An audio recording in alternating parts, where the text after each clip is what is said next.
₹30 कमावणारा हा मुलगा काही महिन्यांत करोडपती कसा झाला? चला पाहूया. एका रेल्वे स्टेशनवर हा मुलगा रोज चहा विकून आपलं पोट भरायचा. लोक त्याला हसायचे, पण त्याला कोणाच्या हसण्याने फरक पडत नव्हता. एकदा त्याला एक जुनी डायरी सापडली, ज्यात एका करोडपतीचा सिक्रेट बिझनेस प्लॅन होता. त्याने आपली रात्र आणि दिवस एक केले. झोप बाजूला सारून तो फक्त कामावर लक्ष देऊ लागला. काहीच महिन्यात त्या छोट्या कल्पनेनं एका मोठ्या साम्राज्याचं रूप घेतलं.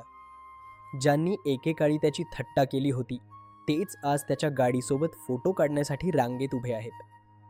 गरीब म्हणून जन्माला येणं हे आपली चूक नाही, पण गरीब म्हणून मरायचं की नाही हे सर्वस्वी आपल्या मेहनतीवर अवलंबून असतं.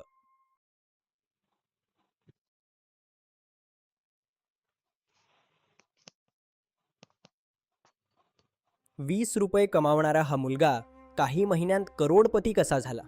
चला पाहूया. एका रेल्वे स्टेशनवर हा मुलगा रोज चहा विकून आपलं पोट भरायचा. लोक त्याला हसायचे, पण त्याला कोणाच्या हसण्याने फरक पडत नव्हता. एकदा त्याला एक जुनी डायरी सापडली, ज्यात एका करोडपतीचा सिक्रेट बिझनेस प्लॅन होता.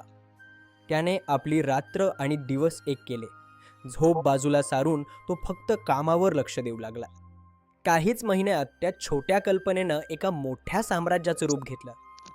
ज्यांनी एकेकाळी त्याची थट्टा केली होती, तेच आज त्याच्या गाडीसोबत फोटो काढण्यासाठी रांगेत उभे आहेत. गरीब म्हणून जन्माला येणं हे आपली चूक नाही, पण गरीब म्हणून मरायचं की नाही हे सर्वस्वी आपल्या मेहनतीवर अवलंबून असतं.